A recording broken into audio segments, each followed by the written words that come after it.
Resuming debate, the honourable member. Reprise de débat, l'honorable député de Saanich Gulf Islands. Et merci aussi à mon collègue, le secrétaire parlementaire, qui m'a donné cette opportunité pour un petit discours sur le sujet de cette motion aujourd'hui. Merci mille fois. I've been here for... J'ai été ici toute la journée. J'ai suivi tout le débat. J'aimerais vous expliquer la motion conservatrice.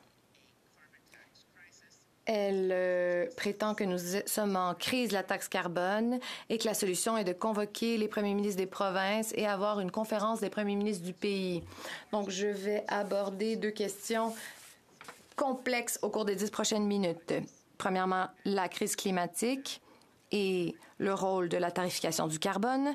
Et ensuite, la nature de notre fédération et le rôle des conférences des premiers ministres. La première chose à dire, c'est pour dire clairement que nous n'avons pas une crise de taxe sur le carbone. Nous avons une crise d'urgence sur les questions de menace de réchauffement de la Terre, la crise de changement climatique. C'est presque trop tard. Le temps presse. We have a very large climate crisis. Nous sommes confrontés à une importante crise climatique qui menace chaque aspect de notre vie au Canada. Je viens de la Colombie-Britannique. En 4 jours, 619 personnes sont décédées à l'été 2021 en raison du dôme de chaleur. C'était des morts que nous aurions pu empêcher, mais selon le coroner de la Colombie-Britannique, c'est le nombre de décès qu'il y a eu. Et cet été-là, il y a eu des feux de forêt qui ont aussi endommagé notre santé, qui a menacé des vies. À l'automne, la rivière atmosphérique ont causé des milliards de dollars de dommages à l'infrastructure, ce qui a endommagé l'économie de la Colombie-Britannique. Et l'ouragan Fiona a frappé la côte maritime. Nous avons donc eu des pertes de vie, des feux sans précédent, des inondations sans précédent. Nous sommes confrontés à une crise climatique qui exige que nous travaillions ensemble. Je me tourne vers l'Union européenne et je le compare avec le Canada. Et je crois que ici, pour une raison qui m'échappe, nous ne pouvons même pas penser comme un pays. Nous agissons comme un groupe balkanisé de fédérations qui ne s'aiment pas beaucoup les unes les autres. 10 provinces, 3 territoires et un gouvernement fédéral. Et nous ne sommes pas organisés comme l'est l'Union européenne, qui est composée de 27 États souverains et indépendants. Des pays qui étaient même, à l'époque de mes parents, en guerre les uns avec les autres. L'Allemagne, la France, ces pays étaient en guerre les uns avec les autres et pourtant, sur la question climatique, l'Union européenne, composée de 27 États souverains et où 24 langues officielles sont parlées, a, depuis le tout début, remontant jusqu'à Kyoto en décembre 1997, s'est engagée collectivement à lutter contre les changements climatiques. Chaque nation européenne a atteint ses objectifs de Kyoto et a diminué ses émissions en deçà des émissions de 1990. Lorsque Poutine a envahi l'Ukraine, l'Union européenne a dit « Nous devons aider l'Ukraine et veiller à ce qu'elle ait de l'électricité, car Poutine veut faire geler l'Ukraine. » Et cela n'a pris que quelques semaines pour que l'Union européenne dise à l'Ukraine « Nous allons vous connecter à notre grille électrique ». Nous ne sommes même pas en mesure d'alimenter la Nouvelle-Écosse en hydroélectricité québécoise. En Nouvelle-Écosse, ils s'alimentent encore au charbon car Hydro-Québec ne peut pas travailler avec Omera en Nouvelle-Écosse pour fournir de l'hydroélectricité à cette province, source d'énergie qui est à 0 émission de carbone. L'Union européenne a réussi ce tour de force en quelques semaines. Ils ont connecté l'Ukraine à notre grille électrique et nous ne sommes même pas capables d'acheminer l'énergie propre du sud du Canada au nord du pays. Pourquoi? Car nous ne sommes pas très doués dans la coordination. Pourquoi? Eh bien, remontons à l'histoire des conférences des premiers ministres. Nous en avons eu de nombreuses par le passé. À l'époque de Mulroney, nous avons agi sur les pluies acides car il a conclu des ententes bilatérales une à la fois. Si on veut mettre fin à la pollution qui cause les pluies acides, ils ont commencé avec la province la plus facile, celle qui polluait le moins, mais qui souffrait le plus, l'île du Prince-Édouard. La première entente bilatérale a été conclue entre le fédéral et l'île du Prince-Édouard. La dernière province à avoir conclu une telle entente était le gouvernement fédéral et l'Ontario. Car c'est en Ontario que la pollution était la plus dommageable pour les pluies acides, et c'est en Ontario que c'était le pire, dans toute l'Amérique du Nord. Et Mulroney a dit aux Américains, nous avons les mains propres, nous avons déjà réduit notre pollution de moitié, vous devez en faire de même et nous allons pouvoir régler la question des pluies acides. Mais Mulroney organisait beaucoup de réunions avec les premiers ministres. Pierre Elliott Trudeau en avait organisé 5, dont une a été vouée au rapatriement de la Constitution, et le premier ministre Brian Mulroney en avait organisé 14, le premier ministre Jean Chrétien 7. Et Stephen Harper, au cours de 9 ans, n'en a organisé que 2, une en 2008, une en 2009. Et le premier ministre actuel n'en a organisé que 3 au cours des 8 dernières années. Donc, ce n'est pas un très bon bilan, mais comment organiser des conférences avec les premiers ministres? Comment faire en sorte que notre pays réfléchisse comme un seul pays? Aujourd'hui est le 40e anniversaire d'une journée pendant laquelle cette Chambre a adopté à l'unanimité la loi canadienne sur la santé. Jane Philpott, notre amie et ancienne collègue, a écrit un livre sur l'importance de collaborer en santé. Nous n'avons pas une crise de la taxe carbone, nous avons une crise de l'abordabilité qui sévit partout au pays, cela ne fait aucun doute. La taxe carbone, selon tous les économistes qui se sont prononcés sur le sujet, ne joue qu'un rôle minime dans cette crise d'abordabilité. Les médecins de famille ne sont pas disponibles pour tous. Et donc, ce serait une bonne idée d'avoir une conférence de premier ministre pour parler de santé. Nous sommes en pleine crise climatique. Comment pouvons-nous nous réunir?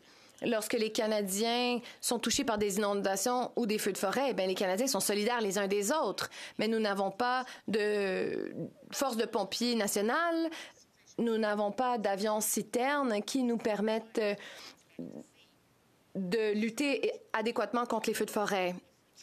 Nous pourrions en faire tellement plus si nous étions en mesure de collaborer les uns avec les autres.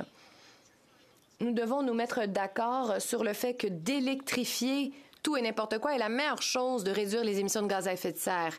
Et il faut donc traiter l'agri-électrique comme une batterie, laisser plus de gens produire, laisser les nations autochtones produire de l'énergie solaire, éolienne, laisser les communautés côtières produire de l'énergie éolienne, de l'énergie marémotrice et inclure ça dans l'agri-électrique. Au Danemark, l'énergie éolienne excédentaire est vendue en Norvège. Et lorsque le soleil ne brille pas au Danemark, eh bien, ils peuvent utiliser une autre source d'énergie pour alimenter leur grille. Nous sommes un pays, nous nous aimons les uns les autres. Nous devons agir comme un pays uni, car la crise climatique menace l'avenir de nos enfants de manière bien réelle. Et la tarification du carbone n'est pas une menace. La tarification du carbone a permis de réduire les émissions de gaz à effet de serre, enfin. Mais notre gouvernement ici, qu'il soit conservateur ou libéral, est trop occupé à aider le secteur pétrolier et gazier et à lui octroyer des dizaines de milliards de dollars de subventions. Mais le problème, c'est que nous avons de grands pollueurs au pays. Nous devons nous défaire de notre dépendance aux combustibles fossiles et nous devons le faire rapidement alors que nous avons encore le temps de sauver notre avenir. Nous devons taxer les bénéfices excédentaires. Shell a enregistré des bénéfices de 28 milliards de dollars qui ont été versés à leurs actionnaires. Bon Dieu de bon diable, ce n'est pas si compliqué. Nous devons trouver des solutions. Questions et commentaires.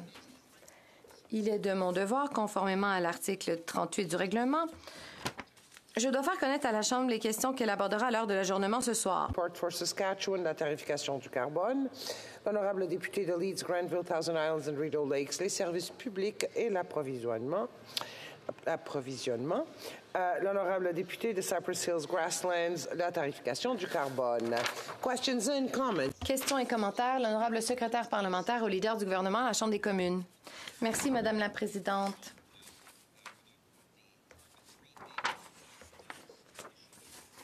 Donc, la question de la taxe carbone est en fait une question environnementale. C'est la tarification du carbone et cela se perd dans ce débat. La meilleure façon de démontrer que cette question a été politisée, c'est de se tourner vers l'Alberta. La première ministre de l'Alberta, avant qu'elle devienne première ministre, était d'avis que nous étions sur la bonne voie avec la tarification du carbone. Et elle a même donné un exemple personnel. Aujourd'hui, elle est première ministre de l'Alberta et elle veut à tout prix se débarrasser de la tarification du carbone. Ma collègue peut-elle nous dire à quel point la politisation de cet enjeu peut être très dommageable à la cause? Honorable député de Saanich Gulf Islands. Merci à mon honorable collègue.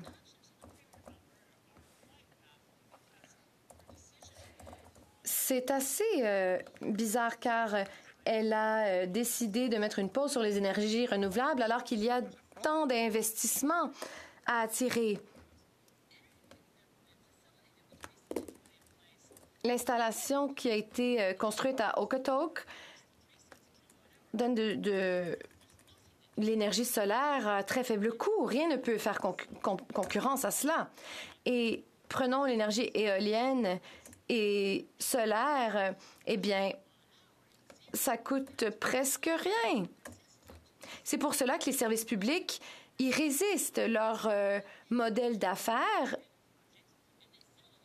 va comme suit. Ils produisent un produit et le vendent alors qu'il perd de son efficacité et ensuite le consommateur n'a d'autre choix que d'acheter cette énergie. Permettez aux gens de produire leur propre électricité avec les énergies renouvelables, faites diminuer le prix et cela aidera tout le monde.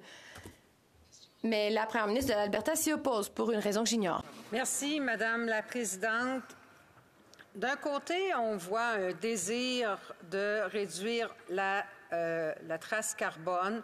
De l'autre côté, on voit des investissements dans les industries pétrolières, notamment aussi dans de la captation du carbone qui est plus ou moins efficace. N'y a-t-il pas là, selon ma collègue, un deux poids, deux mesures et qu'il faudrait avoir plus de cohérence dans les mesures à adopter pour combattre la pollution et ainsi devenir un leader mondial, un exemple mondial, afin que d'autres pays ne fassent pas les erreurs du passé que nous avons faites. Merci. Honorable député de Saanich Gulf Islands. Merci à ma collègue députée de Beauport-Lamalu. Le gouvernement de Canada a fait les décisions à les grandes erreurs énorme. Et le plus grand erreur, c'est que nous sommes engagés, mais il manque de sens, de continuer avec les subventions énormes pour l'industrie fossile, pour l'énergie fossile. Par exemple, 34 milliards de ressources publiques pour seulement l'oléoduc de Trans Mountain, qui n'est pas un manque de sens économique, et c'est une grave menace vers notre environnement. Et avec les ressources publiques, c'est plus que toutes les subventions pour énergie propre et verte. Il manque de sens. L'honorable député de Skeena-Bulkley Valley. Merci, Madame la Présidente. Je partage les sentiments de ma collègue. Nous ne ressemblons pas vraiment à un pays lorsque nous parlons de ce sujet. La seule façon d'être plus unis, c'est de se parler. si une réunion entre les différents premiers ministres avait lieu, si le premier ministre donnait suite à cette motion et organisait une telle réunion, pense-t-elle que les premiers ministres participeraient à cette réunion de bonne foi? L'honorable député de Saanich Gulf Islands. Je remercie mon ami de Skeena-Bulkley Valley, un des rares députés qui a participé à la COP28 où la décision a été prise de tripler les énergies renouvelables à l'échelle mondiale d'ici 2030 et de doubler l'efficacité énergétique d'ici 2030. Nous devrions donner suite à ces décisions. J'aimerais penser que chaque premier ministre participerait de bonne foi. Mais ayons une telle réunion et invitons des scientifiques qui pourront nous expliquer la crise dans laquelle nous nous trouvons. Reprise de débat, l'honorable député de Regina-Louvain. Merci beaucoup, Madame la Présidente. Je suis ravie de